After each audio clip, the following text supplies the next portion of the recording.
So Hello. welcome.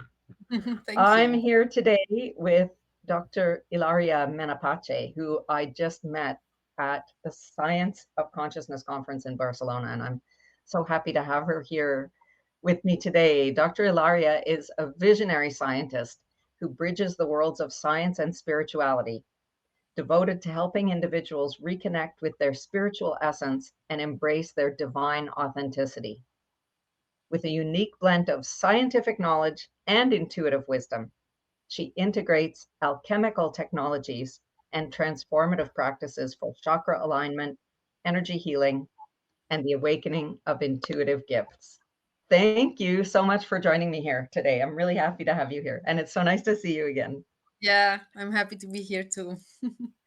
We had such an amazing week there. You're still in Barcelona. We were just Yeah, saying that you've lived there before and you would love to be there again. Fantastic, very activating city, and almost unimaginable amount of activating talks that we heard there. It was it was an incredible time. yeah, it was like all scientists about consciousness, they met there. So it was like a different collective consciousness where we could actually talk about your stuff and be understood immediately, which is the challenge I usually have with everyone when you are in a normal environment. And there is everyone knew what we are talking about. It was amazing. Yeah, Yeah. really nice. And I don't know, you are a scientist. What is your PhD in? Remind me, please. Material science. It's like the opposite of what I'm doing now as a spiritual scientist. But still, it gave me a base about physics and chemistry, of course, and engineering. And then I was a researcher for a few years. I was a scientist. So, like, it gave me the mindset of the scientist. And which actually, when you go on like in the research, you want to know more and go beyond that and understand what's, then you get to spirituality. So it's not opposite. Actually, some Yeah. people think they are two different things. No, it's just a continuation. You just go beyond where the current status, and you transcend the materialistic paradigm, and that's where you get, that's the path that all the scientists that were there last 2 weeks ago, like Yeah. in the conference, the same path. You think more and more, and then you realize, okay, materialism cannot explain our reality. This is such an interesting point, and I would love to develop this a little bit because it really does seem, or historically, they have been the opposite, very opposite worlds that science couldn't reconcile with spirituality. And it's really true that when you look deeper and deeper, and of course, now that quantum theory has opened up this possibility of looking deeper than the atom, that's the door opens and you're there. You're in spirituality. You can't go on without walking in that space. And that's where we found so many of those sort of cutting edge, groundbreaking thinkers in the world of quantum physics and engineering and all the other people who were there who have all come to the same conclusion that this has to be embraced in order to continue exploring science. Yeah, exactly. And also, it was not really traditionally separated. It's been separated for like in the last 200, 300 years artificially, because before they were together, like alchemy, there was a material part, but there was a spiritual part. They were not separated. They just wanted to investigate reality. That was the purpose of science. And then in 1700, more or less, they decided, no, let's make spirituality a matter of the church and then science a matter of scientists, and let's separate them so we don't overlap. So it was artificially made until we got to where we are now with quantum physics, and they cannot be separated anymore. They are together, they are connected, but still we have the inheritance and the mindset of this separation. And until we get to the point where people would actually understand it, it's taking a while, because actually it's not a problem of the physics, that the physics is not there, because the physics is there. There's a lot of, there was like experiments, everything. The problem is psychological. Like the psychologists of the scientists, and they have been studying and seeing the world in a classical way for their whole life, and for them it's too challenging to change. So maybe it will take a couple of generations. I hope not. I hope Yeah. not even one generation from now, because it's there. Like, you cannot really unsee it. So if you look at it, you see it. So yeah, now there is the integration. It was amazing in the conference that we are actually putting like down the science, and when it's science you cannot really say anything. Like, the physics is there. Like, I always, also in my book, I mention Federico Fagin because he's my favorite Me scientist. too. Me Yeah. too. Yeah, and he's amazing because he actually wrote like physics equations. So like, through the physics he got to the result that materialism is wrong, reductionism is wrong. So let's change paradigms. And that's science now. Like, it's really demonstrated. So let's just build up on it. Some people like me and other holistic practitioners already are building up on that, because we already had intuition and we already connected the dots without having the demonstration. We already understood, how like healing works and consciousness works. So we are not waiting for it to be demonstrated. Otherwise, it's okay, we are missing parts of our healing if we are waiting 10 years until everything is demonstrated, and then we can start healing and working on ourselves and using these technologies. So it doesn't make sense. So I'm already using them, and the science is catching up at the same time. I compare it to, in the beginning, like we used aspirin for 100 years before we had a good explanation for how it works. Or even Stuart Hameroff would say that we still don't understand really how anesthesia works.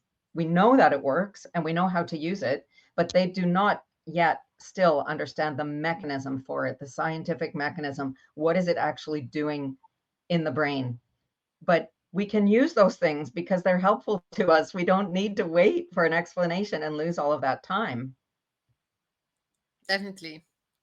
Yeah, like the same is, very well, but homeopathic medicine, there are some people who laugh at homeopathy, saying, oh, that's just sugar and water.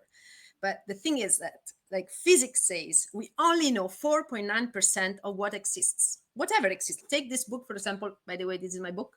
Oh, This is in yeah, I have it here. Where did it go? I have it here too. Wow, okay, amazing, Canada. So basically, this object, or like water, you think it's like it's like hydrogen and oxygen. So these are the atoms that are inside, but that's only 4.9% of what exists that we know.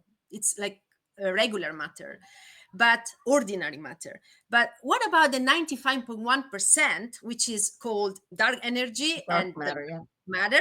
Yes, because we don't know what it is. Well, we cannot measure it, but we know it's there. So if you take the homeopathic medicine and we have water and sugar for that 4.9%, then other 95.1%, that's energy. That's actually, it's the active principle of the medicine.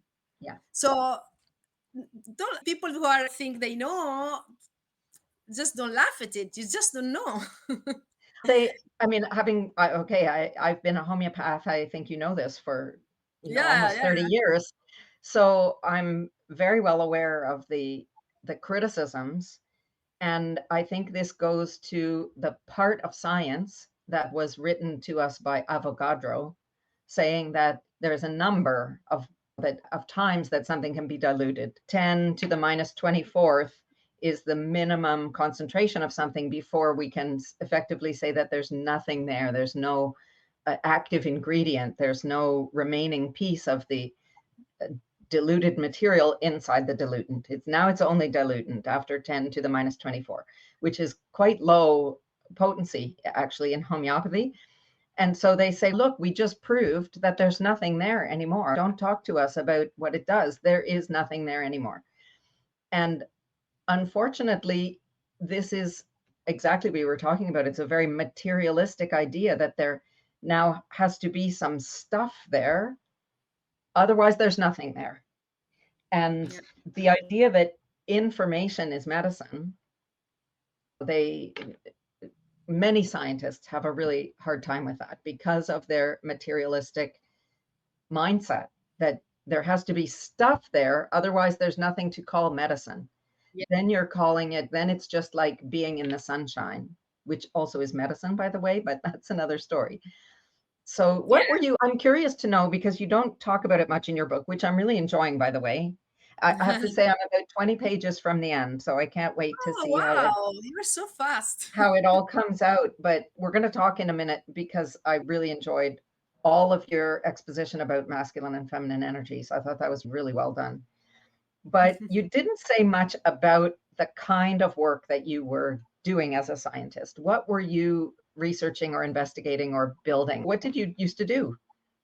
Before, I have a PhD in material science, and I worked with polymers and asphalt. I was studying the microstructure. So I was using machines to look at the atoms, the connections, the bonds, and to understand how, like, for example, the asphalt was aging, and yeah, and also the polymers, how I was doing luminescence of polymers. So I was like heating up the silicon based polymers. I didn't talk much about it because it doesn't really have a place in what I'm doing now. The important part is like the mindset, connect, seeing the dots. It doesn't matter what you study at the university as a PhD. It's the mindset that is important, where you see the patterns, you recognize the patterns. And then I had a base of physics, and it's one of the last chapters where I was explaining that I studied quantum physics during my PhD. And that's where, instead of just being going on with the pages, I had this vision while I was studying this book, like this, it was a textbook, and of how the world would be if we all applied like the mentality, if we all had the mentality of quantum physics, this mentality of possibilities. Yeah. So quantum physics, there are some happenings, like some recurrence in quantum physics where there is, like, it's impossible that it should like that, like with the classical mind, but it still happens. So it's a matter of probability, how to take the improbable to the probable, to the possible, to the probable, to the certain. And that's the collapse of the wave function. So it's and this connects to manifestation, and it's just a matter of like changing our quantum brain. So yeah, that's what I did during my PhD. I had that idea that it was like a download, but then I didn't know what to do with it because I didn't find, and it was 2015, I think. No, sorry, 2007, because I was doing my PhD in Germany. I had this and I saw the vision, but there I couldn't find anyone doing that or thinking the same as I was thinking. Like now it's much easier to find people who have the same idea. There are books, papers, but by then I didn't know. I just put it away. I knew I was right, Yeah. but I couldn't do much about it. So yeah, now it's converging. I think it will be very fast now. Oh, I think things are moving very Yeah. fast now, which is why both of us are working in different ways in the transformational Yeah. fields, helping people to accelerate the natural process of personal growth and transformation. And until now, we've all done meditation, mindfulness work, yoga, journaling, breath work, all the things. And I think we're both interested in modalities and processes that now help to compress this work so that we can collapse time Yeah. on the shift itself, because oh my goodness, it's coming fast, right? It's coming down on us like a freight train. Everything is happening so fast. You just have to look around you and see how all the old paradigms are breaking apart, right? Everything to do with laws and rules and norms of society are just, everything is collapsing. And it feels like chaos, of course, because the old thing is leaving and the new thing isn't quite there yet. But we are really looking to help people who are interested to make this shift happen more quickly. Yeah, that's the most important part, because that's what's keeping us behind, the mentality. Because as soon as you think with a classical physics mentality, it's like you don't have you're not using your potential. In the work we do, I call myself in many ways, I don't want to define myself, but like spiritual coach, transformational coach, alchemist, healing artist, they all say the same thing. Basically, it's the unblocking, the Yes. healing of the blocks, what Yes. keeps you stuck. So when you remove all these blocks one by one and you enter, so I always say it's like walking. The foot behind, you have to unstuck it, and Yeah. then you can go forward. Oh, that's a good. I like that. Yeah. Yeah, it's an easy way to explain. You still need to go down into your shadows, you feel your pain, see what it is that is keeping you behind, and then unblock it. And then you can go forward and have a vision. And that's like to have a blueprint in the energy field. And that's like the light transmissions I do, like the energy work. So they both work at the same time. I work at emotional level, energetic level at the same time, and mental and psychological, of course, to help the person shift. And as they shift and I understand, what happens is they change frequency, and they also change perspective, because they have a higher perspective every time, get higher and higher Yeah. on different topics. So they start to understand how they work, how we work.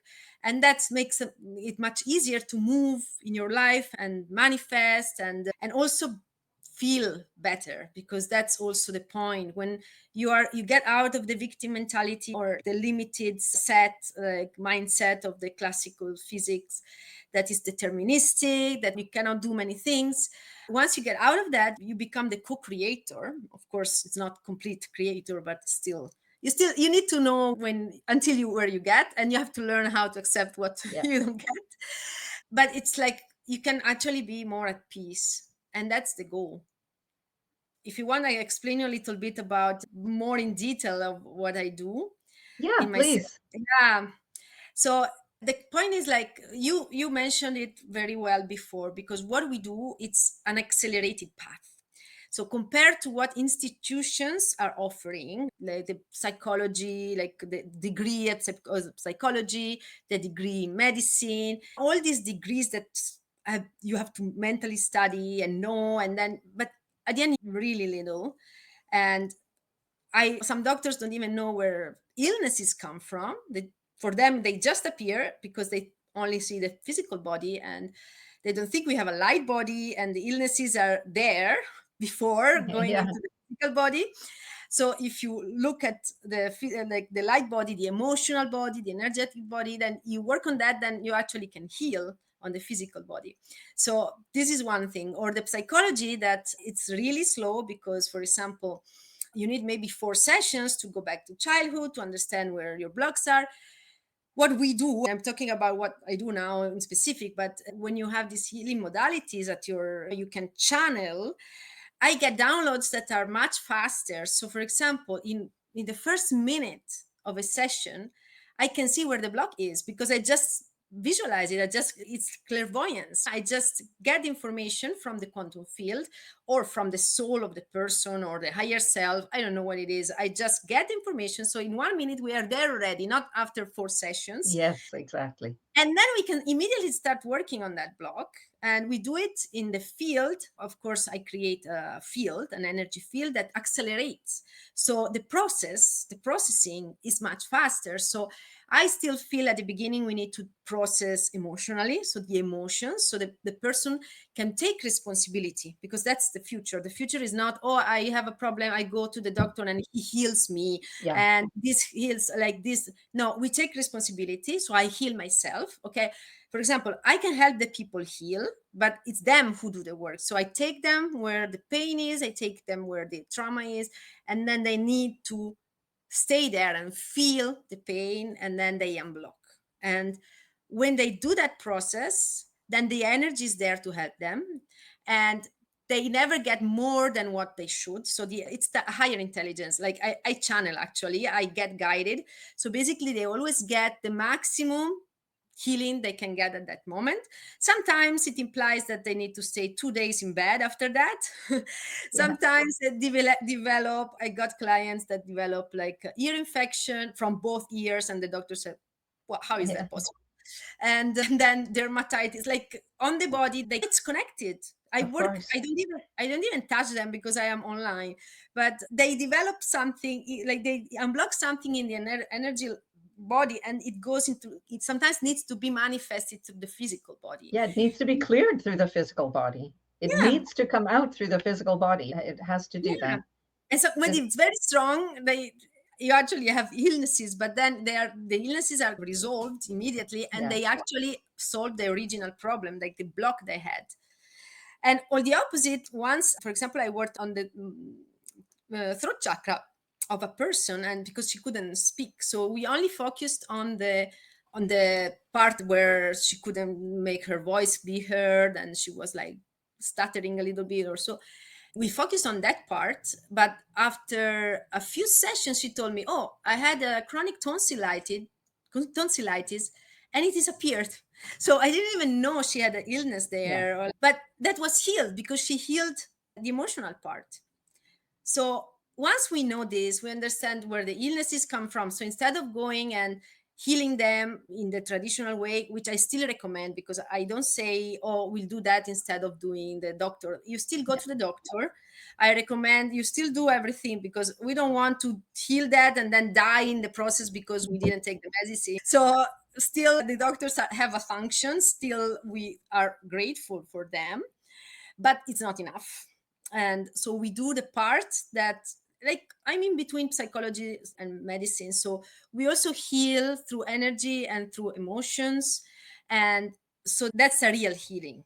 It's not just trying to heal the symptoms or just staying alive for as long as possible. It's really healing. So I've been talking for a while now.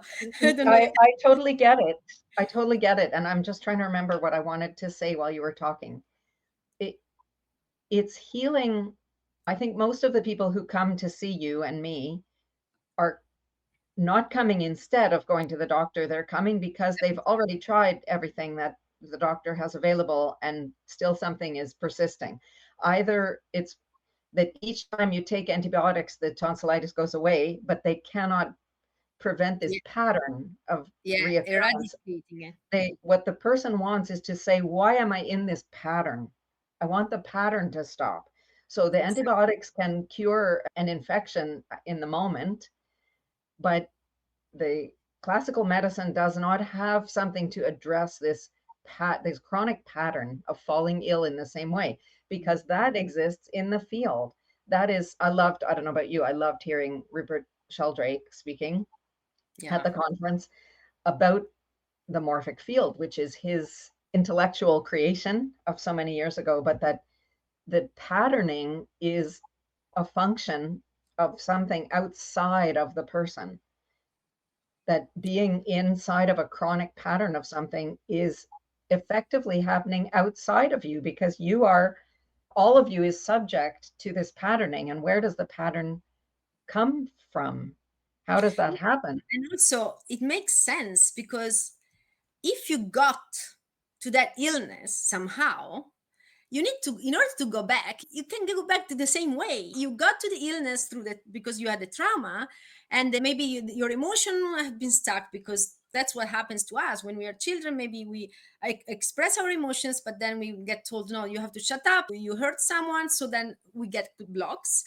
And then these emotions that we have, they stay stuck in the body, and then we repress them for decades, and then they don't know what to do. So they need to be heard, but since we don't listen to them, they go into the physical body. That's how the illness goes. So it makes sense that we go back the same way, both if the illness is already manifested, so we want to reverse engineer what the illness path, basically. So we go back and we see what was the origin of that, and we feel the emotions that we haven't felt for a lifetime. We feel it so that it can be, the function of the emotion is done, and then we can come back. And this is not only applicable to the illness when they are already there. We can prevent them. I have some people, like, I see the illness in their body before they know, because Yeah. if you can tackle it before it passed to the physical body, then you prevent the illness. Of There is course. no reason for it to go to the physical body. So in the energy, like I also can feel the quality of the energy when it's about to enter the physical body is very hard. So it takes a while to be made soft and to be released. And sometimes it's very soft because like in younger people usually there is a block and we just release it immediately because it's really soft. But when it's hard, it means it's about to enter your body as an illness, so you have a choice. But another point is that even if we know all that, there are people who don't have the courage to take this process, to start the process. Like I had once a person and he came in, I just went into his field, I scanned it, I saw a brown stain in a specific part of his body, and I told him there's this brown stain.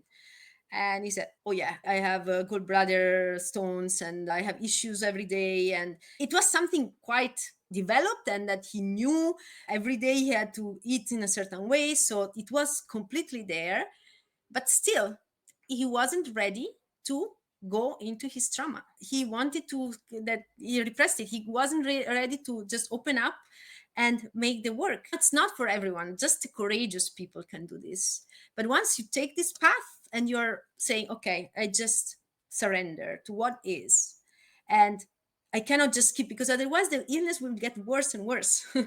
And you're just like compressed. And no, let's open this Pandora vase and let's let it out. And that's the only way that you can be aligned and flowing into your life. So people who have courage, they tackle it and then they shift. But not, it's not for everyone. It could be for everyone, but not everyone is really ready and courageous and wants to invest in this.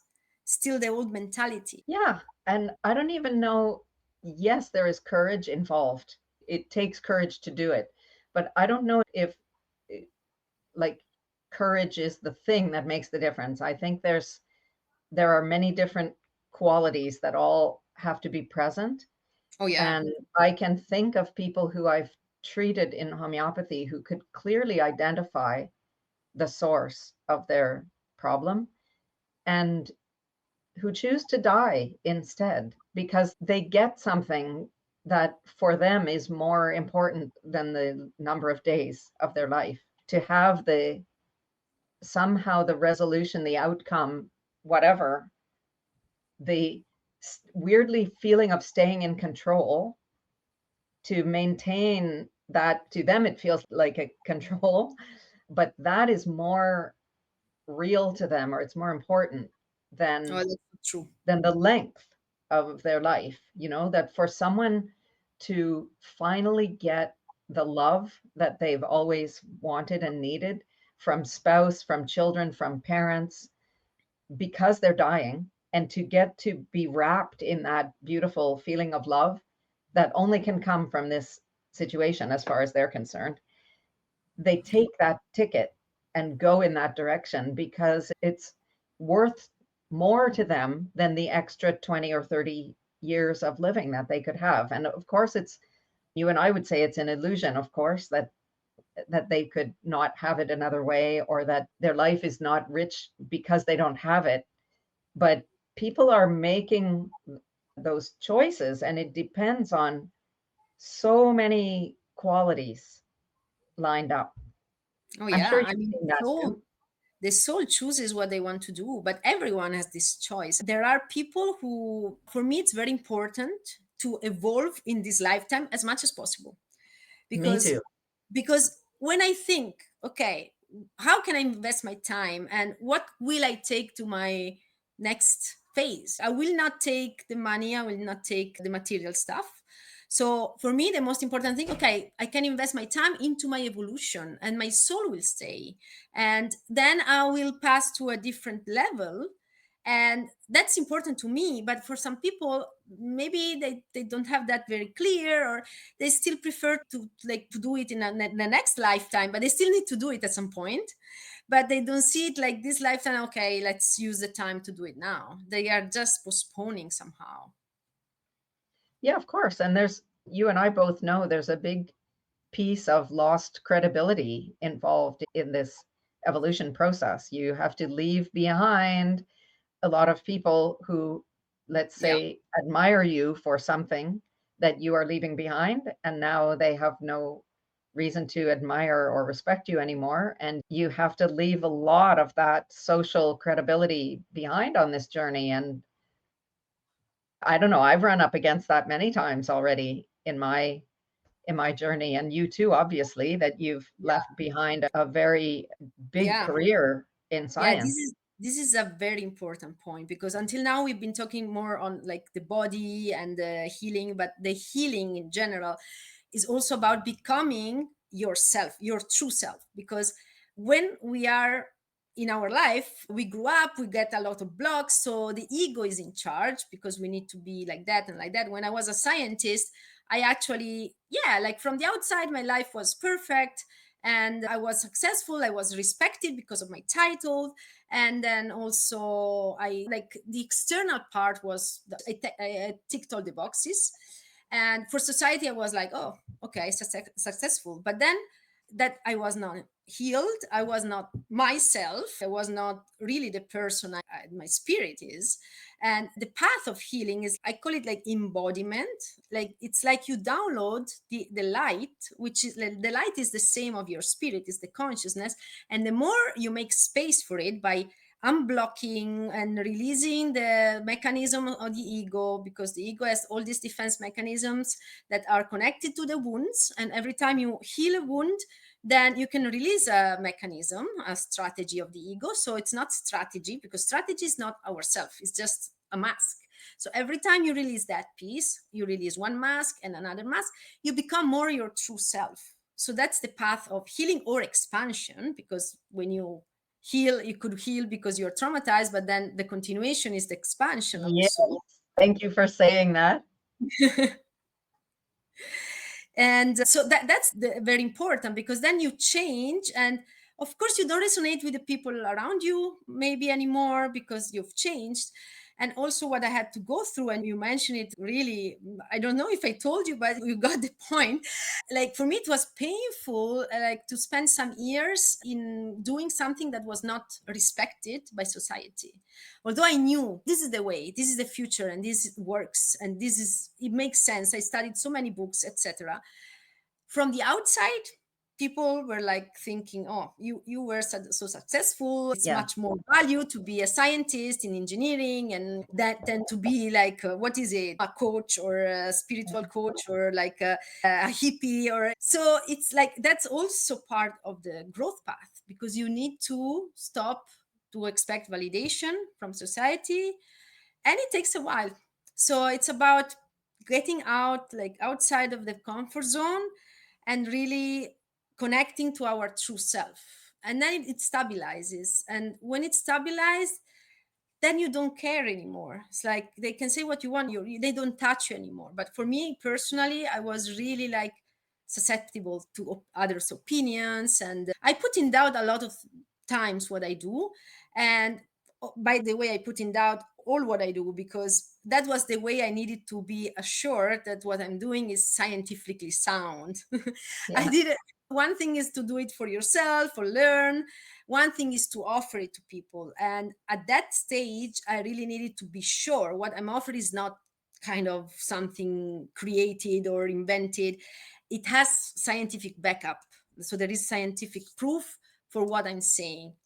And it took a while also to, because every time there was something more, there was like a question and a doubt, and then I had to answer that doubt, and I said yes, let's go on. So all this doubt came in to make me stronger. As a scientist, I think we need doubt, and doubt in my case slow down the process, because for sure it slows down, but it makes it stronger. And for me it's important to be sure like the science is there, and even if it's not there, there is like a connection of dots that you can clearly see, and we are getting there. It's just a matter of time to be, for everything to be completely proven. Yeah. To be connected. I feel like I'm seeing that. Oh yeah, the Sistine Chapel. Yeah, exactly.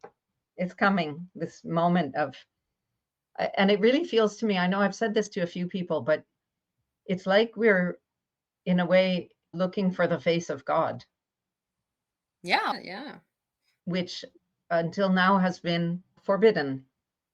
Yeah. It was something that mankind was not able to see. And clearly, humanity is evolving to a new Yeah, place where, it was a matter of belief before. Either you yes, believe in it or you don't. Like we could say, like 200 years ago, 300 years ago, you can believe in planes, you can believe in electricity, or you cannot believe it. It's up to you if you believe it or not, because they don't exist. But right now, how can we say, oh, I don't believe in the electricity, I don't believe in planes? You're totally like nonsense if you say yeah. that. But now you still can say, I believe in this consciousness, in God, or I don't believe in it, because it's still not proven. But in a few years, you cannot say that anymore. It's just so clear. It's just demonstrated by physics and science, and it's out there that the only thing is, okay, that's the way it is. That's where we are in science. There's no matter of me believing it or not. It's there, and that's the way it is. And this is what Fagin talks about in terms of his big experience, that he was a completely materialistic person. And the other thing that he explains is how completely miserable he was despite having all the external boxes ticked off. He was a very successful person at the top of his field, so respected. He invented the microprocessor. He was at very, very much at the top of his field and completely miserable. And then having this completely transcendent experience that just came out of nowhere on him.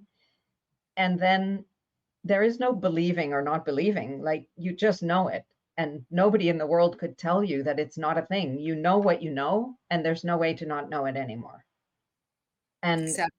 that's the new paradigm. That's what you were talking about. Having a new perspective and a new insight means that you know something in your body, like in your whole self, that's not just a mental construct. You absolutely know it in a way that doesn't require to be validated outside from anyone. To say, I love my child is not something that you require someone else to say that this is true or not. There are things that you know inside of you. I feel good in the sunlight.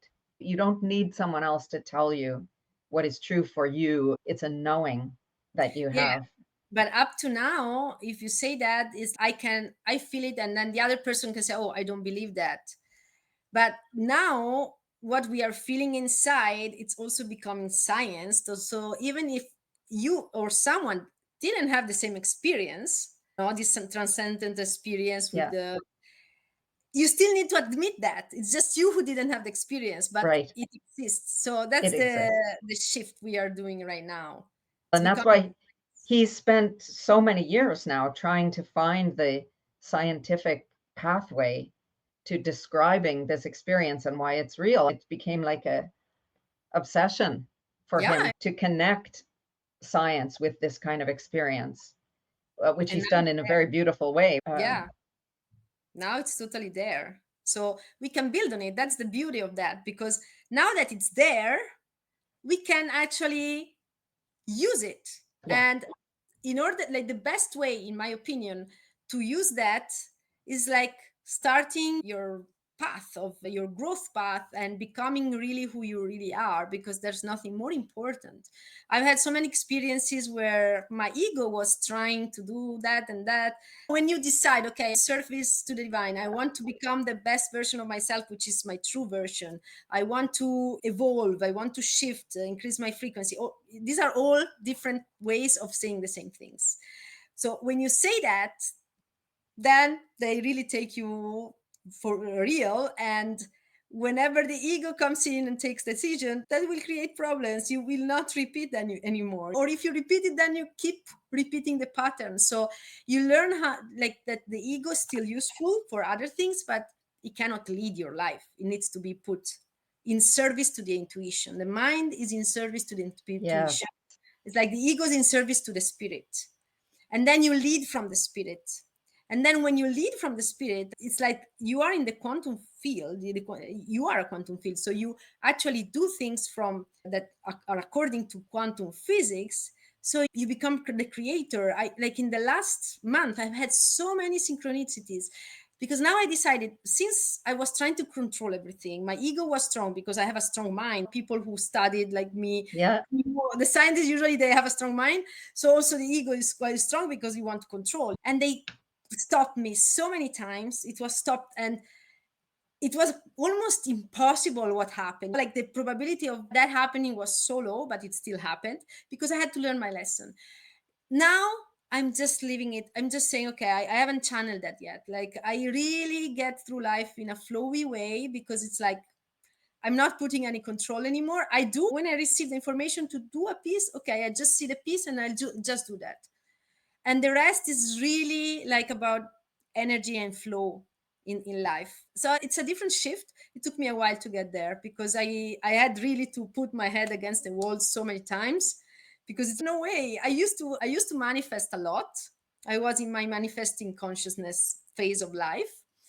And this is according to Michael Beckwith, by the way. It's like there are 4 stages of consciousness. That's so interesting because the first one is the victim consciousness. It's like you don't know, you think things happen to you. So then there is the manifesting consciousness, and many people get there and they start to manifest. And I got there, and I was really manifesting a lot of things. But then there is the channeling consciousness, and then there is the being consciousness. So when you're in the channeling consciousness, the only thing you can do is really release control, because now the control is in your higher self. It's not here anymore. It's not in you. So I was used to manifest a lot, and then suddenly I was like, why I cannot manifest what I want? Because there is a higher plan for me now, and now it was taken by above. And this is a preparation for the final step, which is the being consciousness, where what you want is actually what your higher self wants, and that's the best, like the for the highest good of humanity. And then there is no separation anymore, no disalignment anymore. So in order to get that there's a lot of ego death and cleansing and realignment. So I feel like he explained this path in the best ways. That's why I'm using it also as my framework, just to know where I am. It's not that I'm not able to manifest anymore. It's just that I'm channeling. So it's better just to surrender for what I know and then put my mind in service to the intuition. And yeah, let's see what comes out. We don't know, but Well, for sure, it's stronger than controlling. I'm loving this conversation, and really it's elaborating so well the concept of my whole podcast, which is Ah, being limitless. And it we are limitless. And that is, for me, the fun of life is exploring that and continually growing, expanding more and more. There's not an arrival place because, like you said, if we only know 4.9% of the stuff, we have a long way to go. If everything that we already know represents less than 5% of reality, it is indeed a kind of a limitless journey out to the beyond the frontiers of our potential and to the next frontier and the next one, because shit, that's the fun. oh yeah, that's the That's fun the fun. What else are we experience. doing here? Just hanging out at level 29 and this is good enough for me? I don't know. It's not good enough for me. For me, the fun is really being limitless. Yeah, definitely. Because otherwise, what it's so boring. If it's everything is deterministic, and you have that, and your life, how your life should look like, and you get to retirement, all these things. Oh my God, no! Let's channel our own spirit and let's be surprised. Let's be like let's live. Actually, that's life. Yeah, We need to live. great way to wrap up. I love Yeah. that. So please tell people how to find you and where to get your book, Oh yeah, Luminous Alchemy. I didn't even mention my name. You mentioned my name, but actually in online I'm known as scientist to priestess. You can understand Scientist now. to Priestess. Yeah, that's you now understand. I was a scientist and then I became a priestess. That's how I call all my path, but actually I'm still a scientist. And so in Instagram, I'm scientist to priestess. My website is scientisttopriestess.com. My email is Ilaria, so my name. Yeah, it's Yeah. here actually in a Okay. little Ah, square it's on with the Instagram. video. Yeah. Ilaria at scientisttopriestess.com. My TikTok is scientist to priestess. I mean, that everything is scientist to priestess. So We'll put all of that in the show notes as well. great. Great. Thank you so much. This was wonderful. We could Yeah. talk all day. We'll do it again. So nice to see you again. Thanks for being here. Thank you for inviting me. It was amazing.